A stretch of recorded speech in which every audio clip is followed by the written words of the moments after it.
What is going on, YouTubeverse? John Stanek from Johnny Radio here, bringing you another ranking video. And hey, Lenny Kravitz just released his 12th studio album, Blue Electric Light, a couple weeks back, and I promised I would do a full ranking.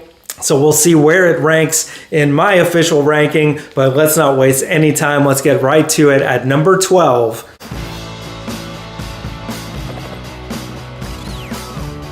Lenny from 2001. This is my least favorite, unfortunately, and it is unfortunate because at the time he was riding high at like his highest success ever. Like 5 was a big hit. Then he had, the American Woman single that featured on Austin Powers. And then he released a greatest hits, I think a year before this album came out. So he was riding high success-wise. And then it just felt like he put out this kind of mediocre, bland version of himself throughout this whole album. Even the big hit single, Dig In, there's just nothing to it. And sad to say, overall it's not a bad album, but for Lenny standards, it's just kind of middle of the road, and that's why it's my number 12. So now at number 11,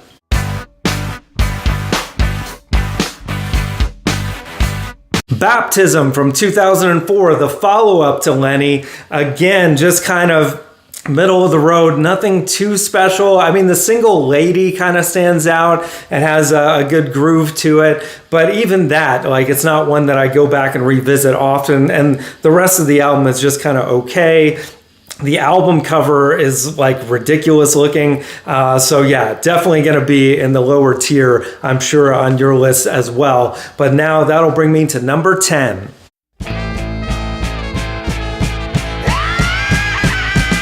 Black and White America from 2011. Again, this is kind of just mid-Lenny here. The only single that really stands out in my mind from this one was Come On Get It. And the rest, it's interesting because he does talk about some serious socio-political issues, as he often sometimes sprinkles throughout his albums. But again, not reinventing any wheels here. Not that Lenny ever really does, but this album is just kind of not that memorable, and that's why it's in the lower tier here. So now that's going to bring us to number 9.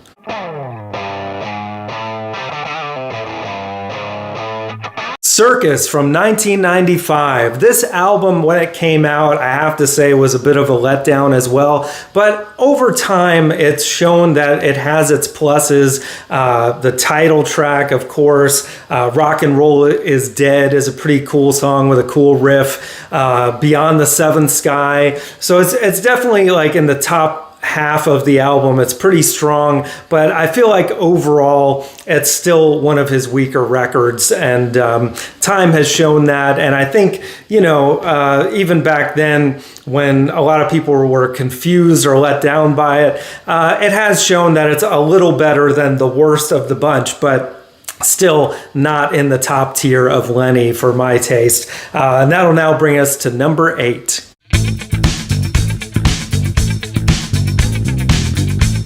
Strut from 2014. This, to me, was a little bit of a comeback album for Lenny. It had a couple of singles that I really latched onto, The Chamber being one of them, that had almost like a disco throwback feel to it, which was very cool and really fit Lenny's overall style and vibe. Of course, New York City, a great ode to the city that he knows and loves so well. Of course, Lenny, also a Parisian and an Eleutherian, if that's a word. He gets around the world quite a bit, but New York City, special place. And the whole album has this kind of upbeat comeback feel to it, and that's why it is pretty solid at number 8 for me. So now at number 7,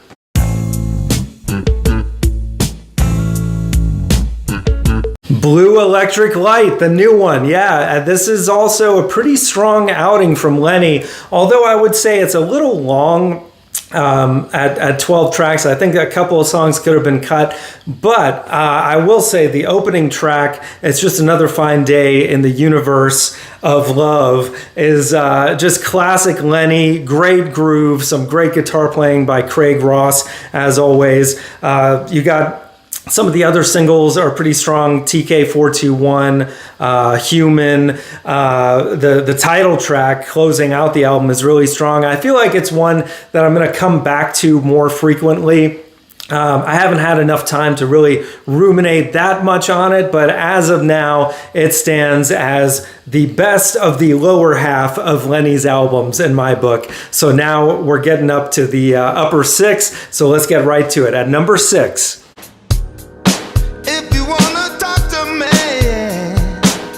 Raised Vibration from 2018. Man, just for the track Low alone, which I think is one of the all-time best Lenny Kravitz tracks, is so good. This has to be in the upper tier. Also, you've got the title track, you've got an ode to Johnny Cash here. So it has a lot of different styles, which I really love when Lenny does that, kind of goes in a lot of different directions, doesn't just stay in one particular mode. And I happen to have the privilege of seeing him on this tour, which was really special. So this album means a lot to me because of that. And again, I can't say enough about the song Low. If you haven't heard it, check it out. But yeah, that's going to bring us now to number 5.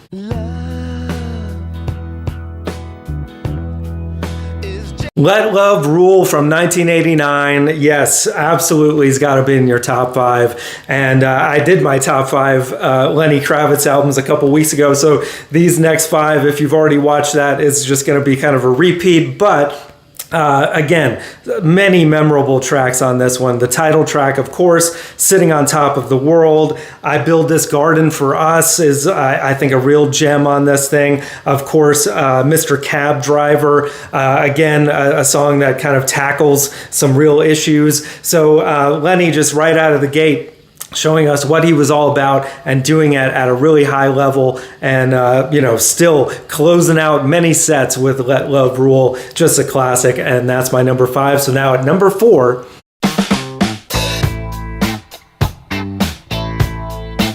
it's time for a Love Revolution from 2008. I think a really underrated gem overall by this artist. You've got just one of his most fun live tracks, Dance Until Dawn here.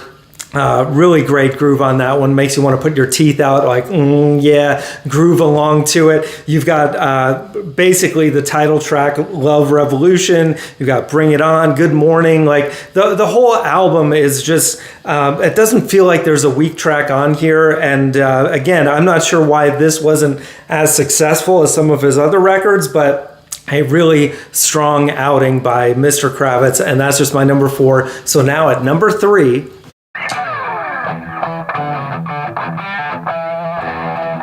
Mama Said from 1991, absolutely one of his best. I mean, still to this day, always on the run, one of the coolest rock tracks of all time, especially the guitar solo by Slash. But the dueling guitars on the whole track are awesome. The bass, the horns, giving it like a superstition kind of vibe to it as well. Just a classic. And then, of course, you've got It Ain't Over Till It's Over, just one of his all-time classics. Flowers for Zoe. I mean, so many great songs. But yeah, gotta be in your top 3. So now at number 2,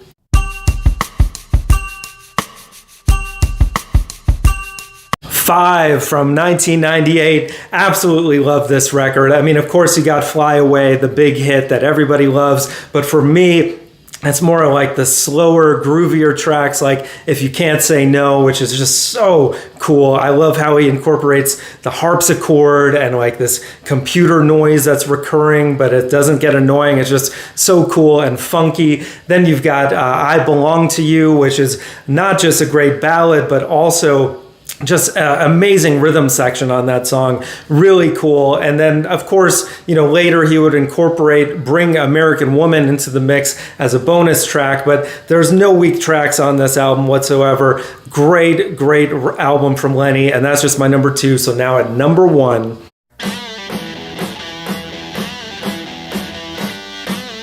Are You Gonna Go My Way from 1993. I mean, just lightning in a bottle, man, from that opening track. One of the coolest guitar riffs of the 90s and really of all time. And also the riff on the guitar solo part is amazing. Craig Ross's solo, incredible. Just everything about that track is undeniably cool. Then you've got Believe, you've got songs like Sister, which take a long time to build, but are just like so soulful and so beautiful. You've got great rockers like Is There Any Love in Your Heart and My Love, the closing track, Eleutheria. I mean, Come On and Love Me. Just every single track on here has something different to offer. I absolutely love it, and that is why it's my number one. So let me know, guys, in the comments below what you think. What would your ranking of Lenny's discography be so far? And where do you think he goes from here? Hopefully he just keeps on going, man, because Lenny is putting out some quality in his latter years. And to think this guy just turned 60 years old, that's incredible, man. I mean, the dude looks like younger than me, and I'm in my 40s. So hey, Lenny forever. I think the guy's eternal, and give us more, man, because you're always putting out quality. Like I said, there's really not a bad Lenny album, but hey, some are better than others. But guys, that's my ranking. We got more of those here on this channel.